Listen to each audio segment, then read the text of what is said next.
What's up, We Built This Brand listeners? This is your host, Chris Hill, and today we're talking to Asterios Kokkinos. He is a freelance writer who has done a lot of writing in advertising and marketing over the years and worked with some huge brands. He's worked on viral marketing campaigns, and yes, I do mean actual viral content, and has a very interesting career balance between having a background in comedy and a writing background that has helped him to create some very interesting, influential campaigns. So unfortunately, we couldn't talk a lot of detail about the brands he worked with specifically, but, go look him up on LinkedIn. You'll get a feel for what he does. We'll include a link here if he'll let us. This was a great interview with Asterios.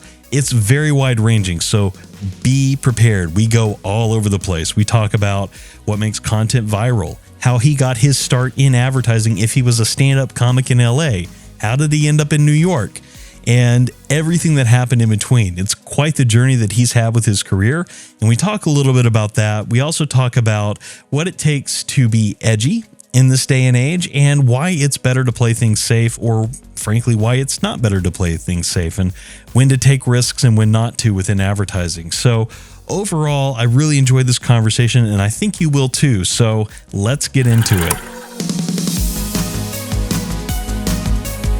Welcome to We Built This Brand. I'm excited to be joined today by Asterios Kokkinos. Hello. Asterios, thank you for joining me. Thanks for having me. Yeah, man. Asterios is a freelance copywriter and creative director, and honestly, he's an all-around cool guy. I've gotten to know him through one of my employees, John Zwick, and we actually share him as an editor, and he's been great for both of us. And he was like, you two need to talk. I just think you'd have a fun time talking. And Asterios knows a ton about branding. He's worked for some big brands. And I'll just let you take it away from here and share a little bit about yourself. So Asterios, welcome. Thank you for having me.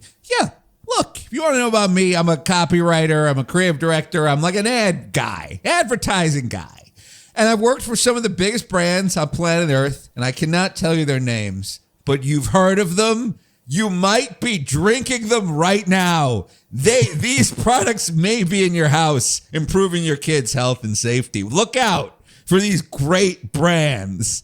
And I write TV commercials, and I do big campaigns, and I pitch big, crazy PR stunts and stuff that goes viral. And I have a lot of fun doing it. That's right.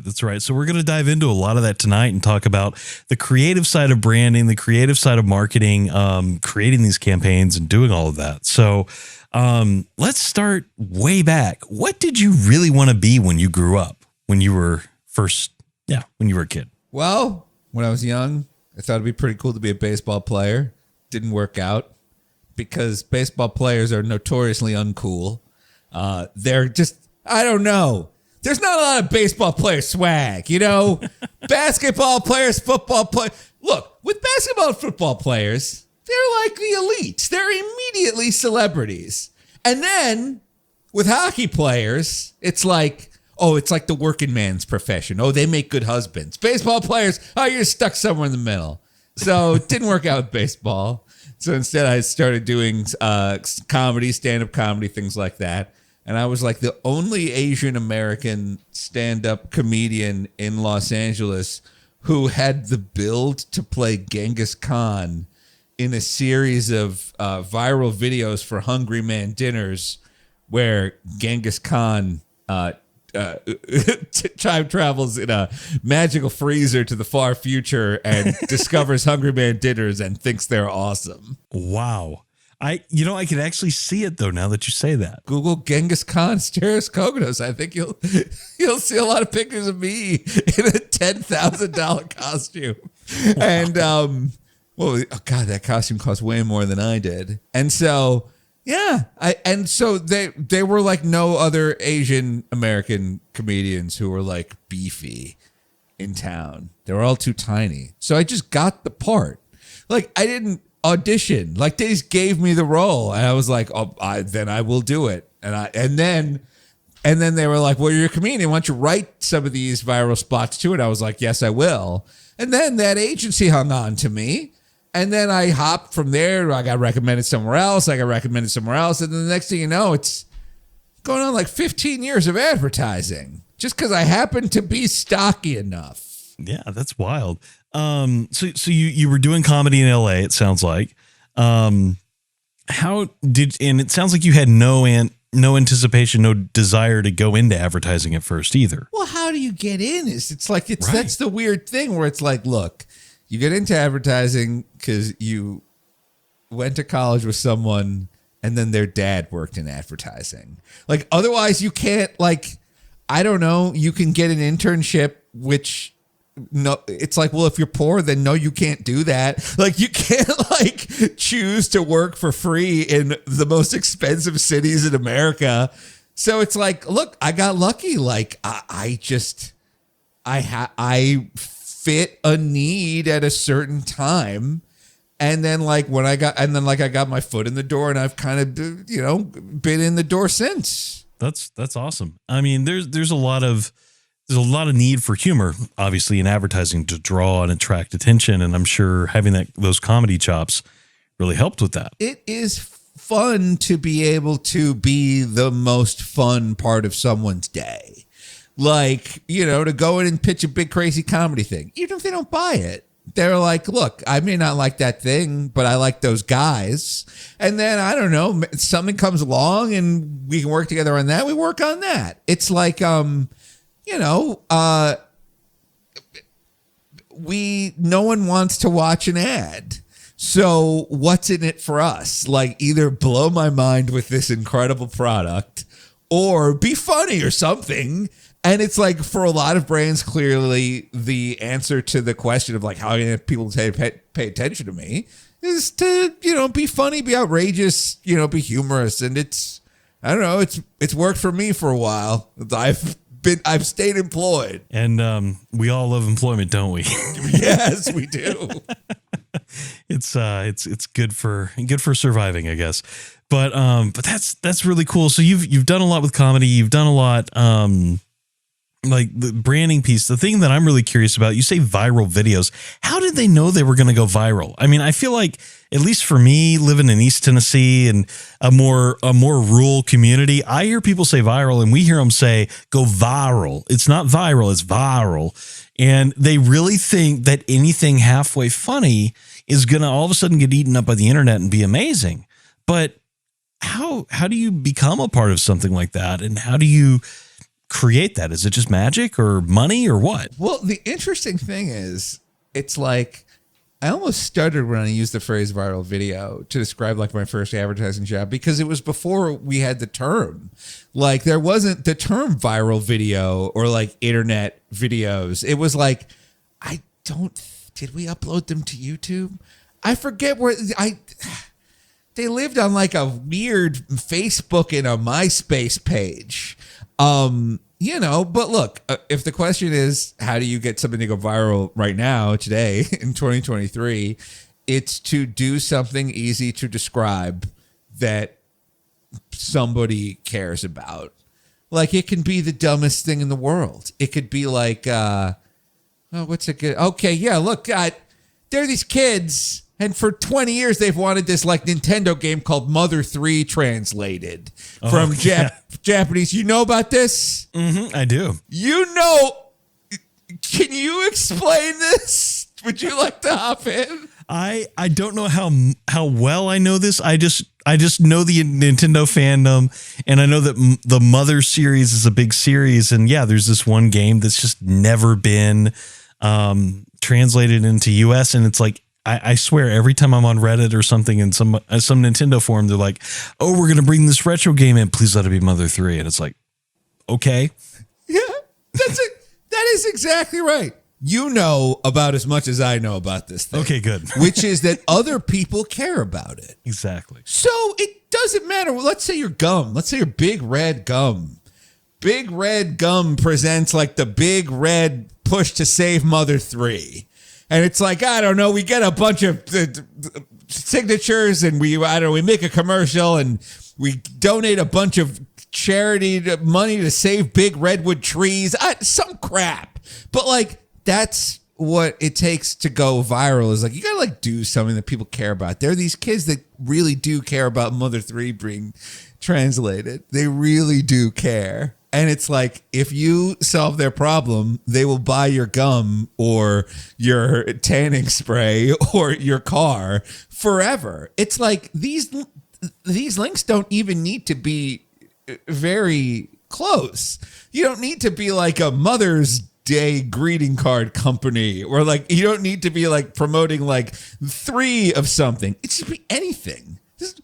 It's like, because if there's one thing people don't care about, it's you and your product. If they did, you wouldn't be asking yourself, how can I go viral and get people to care about my product? So what you have to do is you have to find something they do care about and then help them. And if you can do that, you can go viral and forge relationships and gain fans for life. But the problem is, it costs money to do stuff, and you get in trouble if you do something and it goes wrong. So there's risk. Yes. And the easiest thing to do is to do nothing. But you can really only do nothing once you're successful and the money is already rolling in. Like, so you have to do something to get yourself attention, but like trying to get yourself attention also creates risk. So it's this like very interesting dance that like must be done before you can advertise a product. And there's a lot of billable hours in there for people like me. Yeah, exactly. And there's a lot of, there's a lot of effort and creativity that goes into stuff. And I'm sure stuff gets canned all the time too, because of the risk or the issues or the challenges that come with creating content like that as well. Nobody ever got fired for saying no. Like, that's the thing. It's like, it's the yeses that get you fired. You can do nothing and accomplish nothing, and plenty of people do. And it's pretty smart. Because it's like, if you can just find a way to hide in a big organization and not make waves, eventually you can leave with your 401k fully vested. Like, but you know, if you're not looking to like live like just kind of a safe life, if you're looking to like go out there and win and succeed and like be the biggest, craziest brand and the biggest selling product there is, well, nobody got there without risk, unless the product was so good that the advertising didn't matter. You know, and that all comes down to positioning, right? Like making sure that you've got a brand that is positioned in such a way that you're maybe first to the market, or people just associate that brand with whatever that is. Like, you know, we used to say, you know, we would go to Xerox something as opposed to copy it, or, you know, you put on a Band-Aid, but a Band-Aid is a brand. It's not the actual bandage you put on your hand. But everybody associates it so closely that they don't need a bunch of marketing to advertise new Band-Aids. I mean, I don't know the last time I saw a Band-Aid ad on TV. It would mean something was wrong. Right. If you saw a Band-Aid on TV, it'd be like, uh-oh, there's some sort of new kind of spray skin that has made our product irrelevant. We better have like a bunch of mommies putting Band-Aids on a bunch of kids.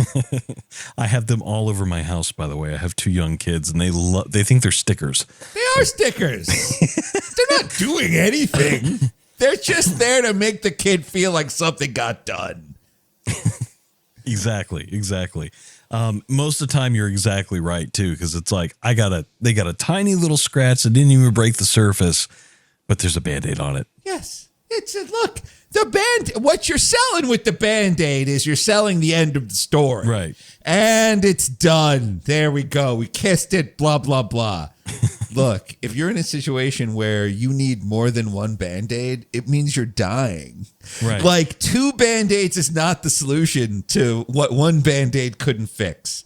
But I know what you're saying about like, essentially becoming, the market leader, which is interesting because the moment you become the market leader, it's incumbent upon you to take absolutely no risk and do nothing differently. Because why mess with a good thing? Like if something's working. Yeah. I mean, look at what's just happened with Bud Light. I mean, in that situation, like regardless of how you feel about the issues surrounding it, because I know there's probably a varying array of opinions on it, like they botched that from beginning to end. And like they lost market share as a result of it. So yeah. But hey, they got Kid Rock drinking it again, so who knows? Yeah, exactly. It's like, that's the thing. about people who are like, I will never drink Bud Light again. It's like until it's the most convenient beer there is, which Kid Rock found out at a baseball stadium. It's like, well, Bud Light is the closest. Okay, so if you're not willing to walk like 2 more minutes for a different beer, then how much do you really care about Bud Light? It's like all this outrage is so quickly disposable. But yeah, listen, the problem with Bud Light wasn't the influencer campaign. The problem was the response to the influencer campaign. Right. The story so quickly became that they didn't stand behind like a freelancer they hired. Like, that's the problem. Like, the problem is like, you hired this person, you hired her to like make these like Bud Light posts. then the posts come under attack, and then it's like your instinct is to hide. Like, what? That's not, you can't do that. That's that person looking to retire with a 401k. Yes, I get why you want to hide. It's easier than dealing with whatever's happening outside. It is easier. Closing your eyes will provide a short-term solution. It's just the long-term problem. Look, just on a completely different thing about Bud Light, it's like for a long time, both Bud Light and Disney were the kind of place where you could have like not Bud Light, Anheuser-Busch and Disney were the kind of place where you could kind of like have like a 50-year career. Like, as long as you didn't like mess up anything or, I don't know, piss off the wrong person, like you could like start in the mailroom and then graduate as, I don't know, junior vice president of garbage, whatever, who cares? Yeah. But it's like, oh my God, I can't believe how fast the culture is moving. Where like, if you told me like a couple of years ago that like Bud Light and Disney would like be facing like stock market responses to like cultural and political issues, I'd be like, what? They're like unsinkable titans. It's like, you know, it's like, imagine, it's like if Coca-Cola were to suddenly like encounter some sort of controversy, and then all of a sudden like Coke is number one. It's like, what do you mean Pepsi's number one? It's like, what do you mean Pepsi's number one? Pepsi hasn't been number one since Back to the Future Part 2 was in theaters. Like, what do you mean Pepsi's number one? Remember that guy Biff? Yes. Of course I do. Yeah, he kind of came to life in reality, didn't he? Yeah, well, I don't know. Was it Biff or I guess that would be Biff. It was Biff. Yeah. Would it be Biff they said they based him on a certain former president. Which we're not a political podcast, so we're not going to go too far down that road. When you say Biff, well, it's like, okay, well, you mean Biff Tannen, who was Marty McFly's age. Did Biff become president, or did Biff's shitty grandkid become president? I think it was Biff. It was straight up Biff who became president. Because it would have been 30 years. 30 years from the 50s would have been the 80s. Would have been the 80s. Yeah. And they went to the alternate reality, right? And he's 18 in high school, so 28, 38, 48. He's old enough to run. Right. Biff Tannen. Yeah. Great grandson of Wild Dog Griff Tannen. Wow. Who would have thought?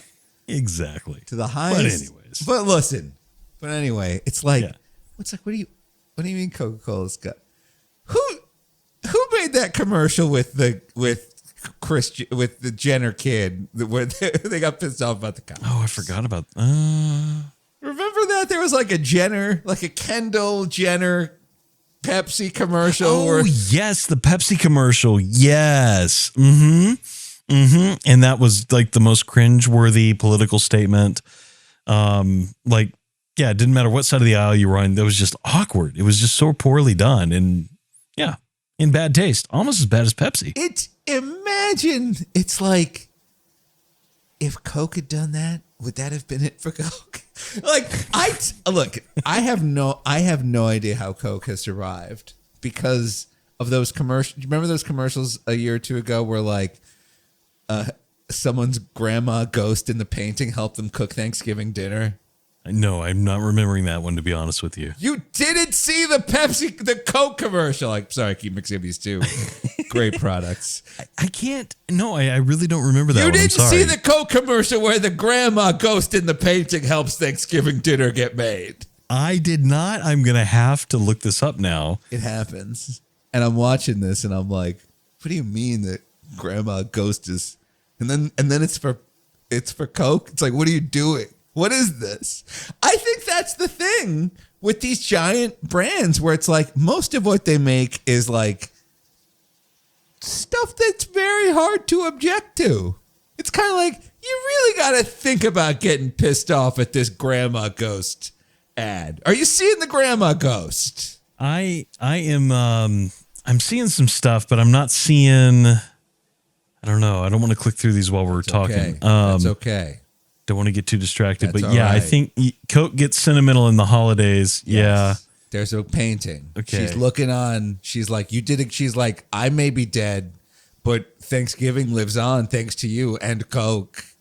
Yep. You see it? Yep. I see it.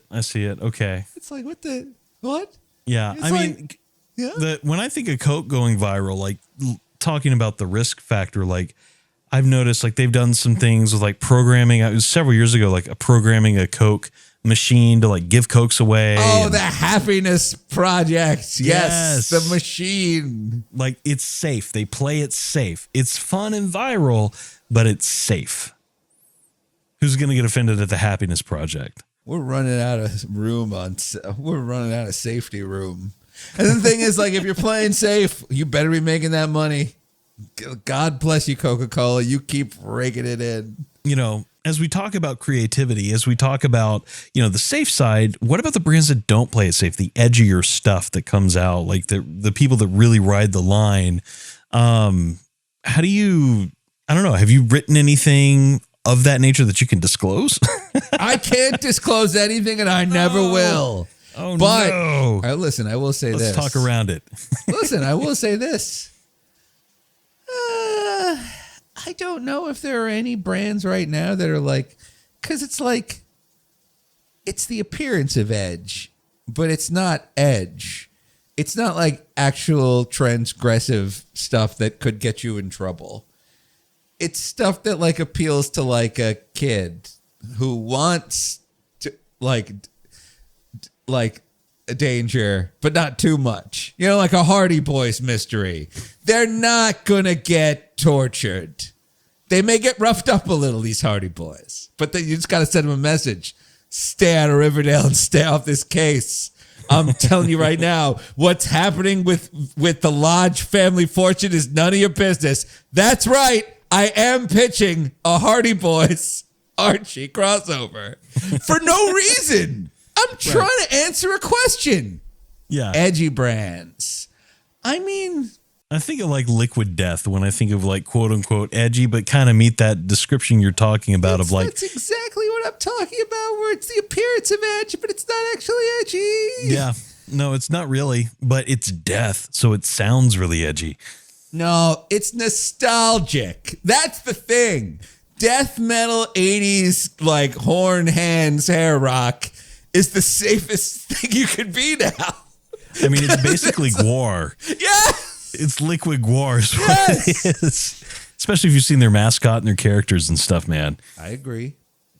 I'm trying to look. The edgiest thing you could do right now would be to help someone in need. It's unfortunate. The edgiest thing you could do right now would be to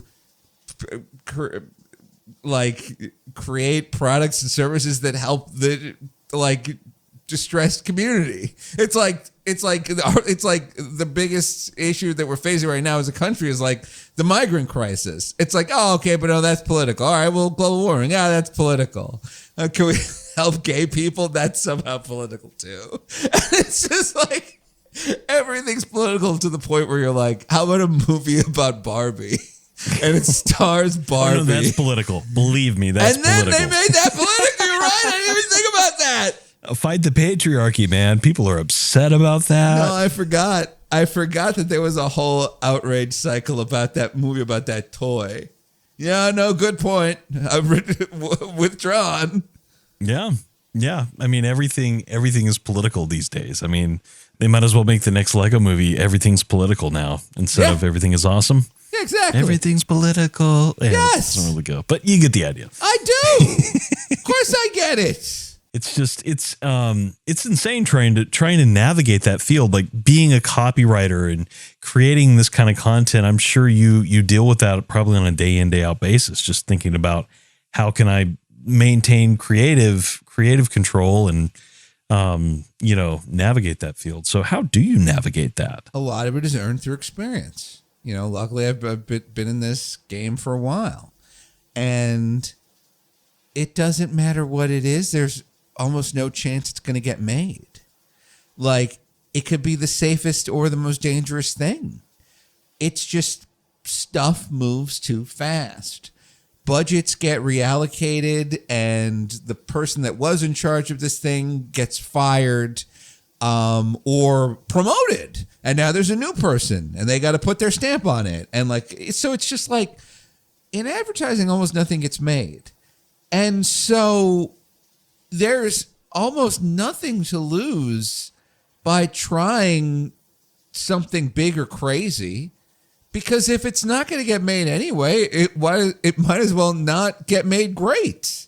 And what do you mean by in advertising almost nothing gets made? You mean so many people are saying no that nothing gets made? How do I explain this? All right, let's say there's a new kind of painkiller. There's like a new kind of painkiller for your brain, and it's great. It makes your headaches go away. It makes your brain feel great. All right, so that thing's coming out. And you're like, all right, well, we got to start thinking about advertising for it. And then two people are going to spend a year working on the strategy. And they're going to do a bunch of focus groups, and they're going to test a bunch of stuff. And they're probably going to get AI now. They're going to say we also used a computer. And then it's going to be oh crap. Okay, well, we only have 8 months to make these commercials. So then we're going to pitch a bunch of stuff. And then the client's going to tell us that they don't like it and this, that. And we're going to go back and forth. We're going to write up a script, and then we're going to cast it, and we're going to hire people. And then we're going to book a thing, and we're going to go to Brazil. And it's all right, we're going to Brazil. We have our visas. And then it's it turns out we're not making that pill anymore for your brain. And it's and that's advertising. Or it's the person that approved the pill is now the CEO of our parent company, and the guy that replaced him doesn't care about pills. The guy that replaced him likes syringes, so we're not doing it now. Or it'll just be you come in one day and it's someone was cheating on someone else, and now you don't work at a place.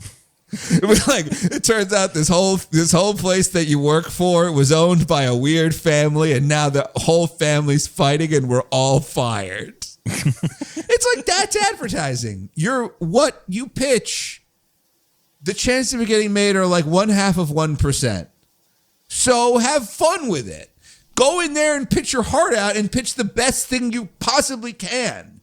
Because God forbid whatever you pitch does survive. If you don't like it, you're stuck with it for 2 years. Because that's also how long it could take this dumb thing to get made. That is a good point. So make it good. Or at least make it something you won't get sick of. So how do you, what's your process when it comes to that? Is it just, you got to throw a bunch of stuff against the wall, always make it as fun as possible?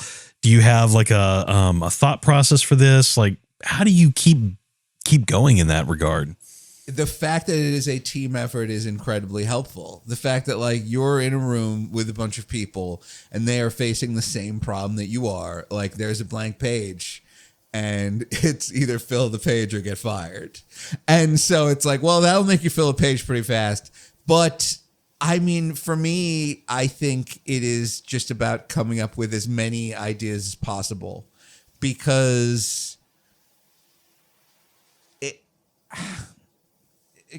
there's always going to be something you don't expect. A lawyer is going to come out of nowhere and tell you that you can't use the word and they'll have a really good reason. And what are you going to do? Argue with them in front of the client like an asshole? No, you're just okay, I can't use the word and. Well, that invalidates some of my commercials, but not all of them. It's just like, yeah, shit's going to happen. And so it's like, it's better to have a lot of stuff with you. I could definitely see that. I mean, doing creative work at Humble Pod and the things that we do, like we definitely run into like, oh, this is a great idea. We need to go down this road. And all of a sudden we can't do it because someone else has already named it that, or already has that branding, or already has that idea in mind. And so, yeah, I can definitely identify with that piece of it. And worked in enough. I know, like once you described it, like I get exactly what you're saying. I've been in enough scenarios where, in front of big companies where we have had creative stuff out there and it just dies on the vine because of exactly what you described. Anything. It could be just the leaves were the wrong color this fall, so we're not doing it. And, things just go wrong. So yeah, it's a very improvisational field, which I'm sure, ties back to your comedy background, is probably helpful. No, it's fun. It's fun to be able to like, cause that's what comedy is. It's like thinking as fast as you can. And yeah, but I think that the interesting thing is that the idea that's going to work, it's like whoever's listening to this podcast, if there's an idea that's going to work for you, it's probably not going to be because you got there first. Like there will always be someone who gets there first. There will always be someone who's better or who's cheaper. It's like the only way you can win is to just be the most yourself. And like that, because if there's a campaign or a project that you're tying a lot of hours to, and it's really personal to you, and it's the kind of thing that like kind of only you could say, well, then you can't get scooped on it because it's like entirely yours. It's like if you're going to be first to market, then you need speed, and you don't get speed without money. And if you're starting out, you don't have money, so you don't have speed. Yeah, that's a very good point. Like being yourself, especially in in the types of things that you're doing, like means a lot because you have to like the person you're working with. If you're being forced to be in a room with a bunch of people, like there's that aspect of it. And then there's also just your unique perspective that you bring. I mean, I've definitely heard in my day, like the customer says, we're here because of you. Like we like working with you. We want to keep working with you. We're sticking with you. And so like, I get that. I get what you're saying there. And that definitely makes for, a lot of value, I think, when you're really in that space where you are the brand essentially that you're having to bring every day to the table. So switching gears a little bit, something I noticed as I was looking through your LinkedIn profile, which may or may not be as accurate as I thought it was, but I'm going to ask anyway, is, I noticed that you've been doing, or at least talking to a lot of sales copy and having a sales background. I'm really curious, like, how do you approach sales content writing, like sales marketing, really helping a brand get more out of like their online retail or online marketing? I think it's the easiest and best stuff to write is like B2B salesy stuff, because you're not like trying to convince someone that like you're nice. Like I feel like a lot of brands, it's like, look, Coke tastes good. Like you don't need a commercial to convince you that Coke tastes good. You're seeing commercials, so you're kind of like, yeah, I kind of like those guys. They seem nice. Like that's kind of why you're. But it's like, with salesy stuff and with B2B stuff, it's like, well, how can whatever you're trying to sell me make me more money? And if you can't answer that question, then you're in trouble. So it's like, that's what I like about advertising, sales, and B2B. We're not here to talk about anything but how can our company or product help your company. Like, it's so simple. There's like, we don't need to worry about like, oh, are we injecting enough humanity? Is there enough humor in this? Like, is this reaching like, enough quadrants? It's just like, does this ad communicate that like we can help you sell more widgets? And like, if this ad doesn't, then it's like a terrible ad. And so it's it's fun. It's fun to just be laser focused on what are the benefits of the product. So is that what makes good copy then? Focusing on what's good in the product? I mean, you say it's easy, so I know some people struggle with it. So how do you make it easier, or what do you focus on to really make sales copy direct when you're thinking about that stuff? It's honestly the best ad that you're going to see is going to be the one that has as few words as possible. So if like you are listening to this and you're like, how can I make a good ad? It's like the best ad is a short one. Because if you're trying to say, it's like, you know, if you're trying to write down all the stuff you're trying to communicate and you're trying to communicate like 2 or more things, then you're not communicating anything. It's like, you'll be lucky if they remember one thing. So that's kind of the trick. It's like, what's the one thing I want them to remember from this ad? And then you're like, all right, well, how do I add like a tiny bit more to that and a tiny bit more to that, but not too much? And then that's kind of how the process of advertising becomes like an unwieldy mess, which is that oftentimes people start with like the 20 things they want to communicate because they love their product and they think all these 20 things are great, or because their boss gave them a list of 20 things. And if all these 20 things aren't in the ad, they're in trouble. So it's like often advertising starts out like in an area of crisis or panic where it's like, we're not selling enough of this thing and we don't have a ton of money. Now you're telling us like we have to spend more money to get people to buy the thing. It's like already that's bad. You don't want to be coming to us. And then the other thing about advertising is, well, for it to be effective, we need to blanket it. Like we can't just like run a commercial one time for one guy. Like, and then that costs money too. And so before you've even, and then here's the thing, it's like, and then we run the ads, and what if it doesn't work? Like, what if at the end of the day, the ad just doesn't work? It just doesn't break through. People didn't like the actor's face. Like, you know, it's like, it comes down, what if it just comes down to something real dumb like that? Like, then you're in a far worse position than you were in before you came to us when you were already in trouble. So this is why advertising gets tough, because so much is at stake. So much money is at stake, your job, your kid's ability to go to college. And as a result, it's like, well, doesn't it make sense to make the safest thing possible? It's what creates the least risk for you. The only reason people play with risk is if they're forced to, is if their like back is against the wall and they're put in like a literal fight or flight situation. Then maybe they'll consider like doing something that could get some attention, making a donation, helping a person, helping a group of people. It's like, but until they're pushed to that point,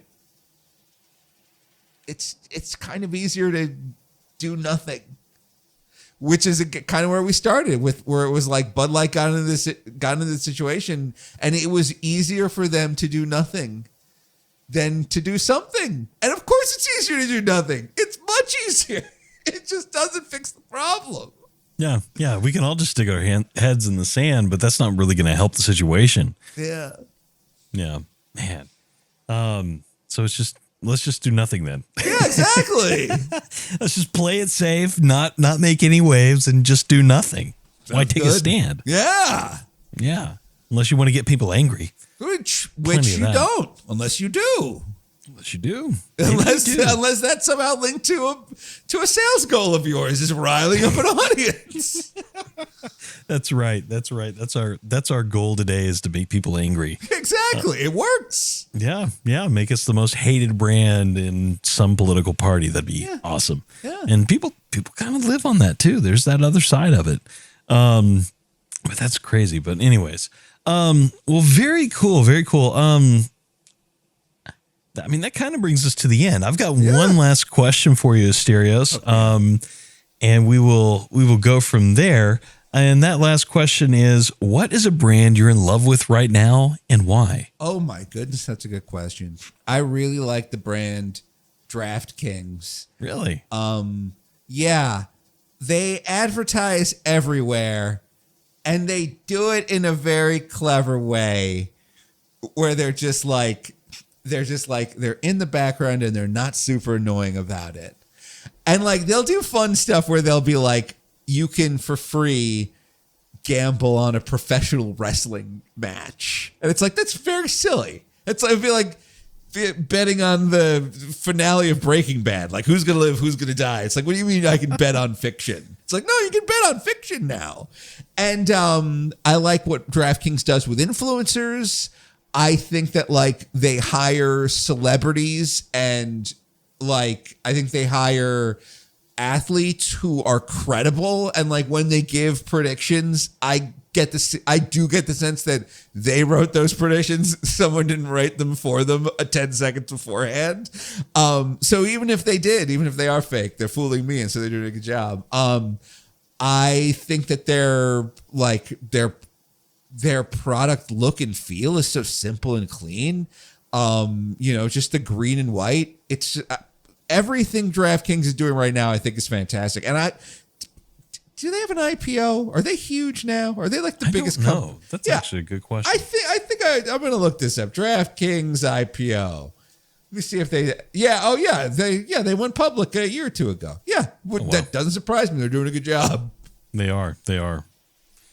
Well, that's really cool, and they're definitely not a brand that's sitting around doing nothing. No, they have all the money in the world. They have gambling money. Because the house always wins. Because there's a thing called the VIG. And because of that, they can have fun. They can hire Big Papi David Ortiz to tell us who he's going to predict in a completely different sport. If you want Big Papi's U.S. Open tennis predictions, you go to DraftKings today. You'll see them. Didn't know he cared. He cares. That's crazy. Well, Asterios, thank you so much. Is there anything you'd like to plug or promote while we've got you here? Yeah, look, listen, if you enjoyed listening to me be loud on this podcast, then you'll enjoy listening to my very loud podcast, The Loudest Podcast. You can find it anywhere you can find podcasts, your Spotify's and your iTunes and whatever. And it's a show where my insane, terminally online fiance just kind of walks me through the horrors of the internet, and I don't like it. And you go to The Loudest Podcast on YouTube. It's everywhere. Anywhere you can find podcasts, you can find The Loudest Podcast. And thanks for having me on. Yeah, man. Absolutely. Thank you so much for coming on.